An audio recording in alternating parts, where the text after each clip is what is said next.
पूर्व मंत्री अमरजीत भगत के घर पर आईटी की छापेमारी को लेकर मंत्री श्याम बिहारी जायसवाल ने बयान दिया है। उन्होंने कहा कि ये सतत प्रक्रिया है, अगर गलत नहीं किए तो डरने की क्या जरूरत है।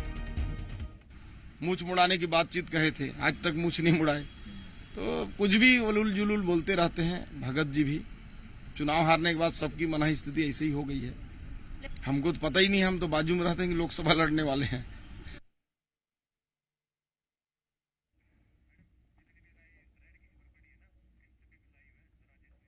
और ज्यादा जानकारी के साथ संवाददाता राजेश निषाद जुड़ गए हैं रायपुर से। राजेश, आईटी की तरफ से छापेमारी की जा रही है और पूर्व खाद्य मंत्री अमरजीत भगत पर जिस तरह से ये कार्रवाई जारी है उसको लेकर के सरकार पर सवाल खड़े कर रही है कांग्रेस।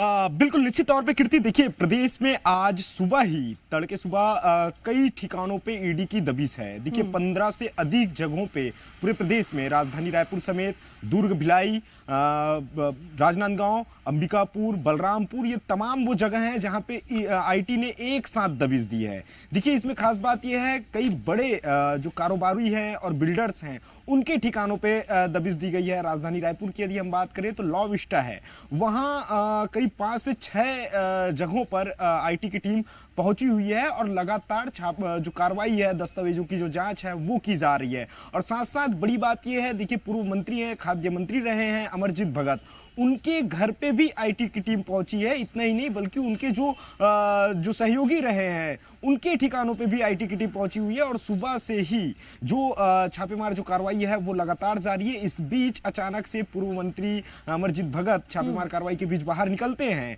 और इस कार्रवाई को लेकर के वो सीधे तौर पे कहीं ना कहीं बीजेपी को घेरने की कोशिश करते हैं। वो आरोप लगाते हैं कि लोकसभा चुनाव काफी नजदीक है और जिस तरह से चुनाव को लेकर जो सर्वे रिपोर्ट आई है उस पे ये बताया गया कि उन्हें उनकी जीत हो रही है। तो ऐसे में बीजेपी जो है वो घबराई हुई है। तो इस तरह के पूर्व मंत्री हैं अमरजीत भगत। लेकिन राजेश, ये कोई पहला ऐसा मौका नहीं है कि जब आईटी की रेड पड़ती हो छत्तीसगढ़ में तो कांग्रेस की तरफ से यह कहा जाता हो कि राजनीति से प्रेरित है। इससे पहले हमने देखा कि विधानसभा चुनाव के दौरान भी जब आईटी का छापा पड़ता था, आईटी की रेड पड़ती थी, तो भी यही कहा जाता था कि यह विधानसभा चुनाव को ध्यान में रख करके किया जा रहा है। और अब लोकसभा चुनाव से पहले भी कांग्रेस यही आरोप लगा रही है। वहीं बीजेपी का साफ कहना होता है कि अगर कुछ गलत नहीं किया तो डरने की क्या जरूरत है।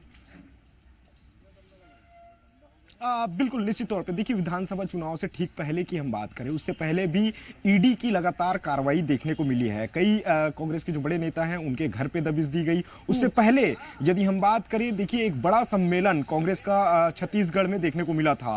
राष्ट्रीय सम्मेलन के दौरान ही बड़ी तादाद पे जो कांग्रेस के नेता हैं उनके घर पे ईडी की दबिश हुई थी। इस दौरान विरोध प्रदर्शन करते हुए कांग्रेस के तमाम जो नेता हैं वो नजर आए थे और ये कहते हुए भी नजर आए थे कि कहीं ना कहीं चुनाव नजदीक है, तो ऐसे में बीजेपी डरी हुई है। इस वजह से लगातार ईडी के माध्यम से कार्रवाई कराई जा रही है। लेकिन अब इस पूरे मसले की यदि हम बात करें तो देखिए कुछ दिन पहले ही ईडी ने एसीबी में पूर्व मंत्री अमरजीत भगत के खिलाफ कोल नेवी मामले में एफआईआर दर्ज कराई है।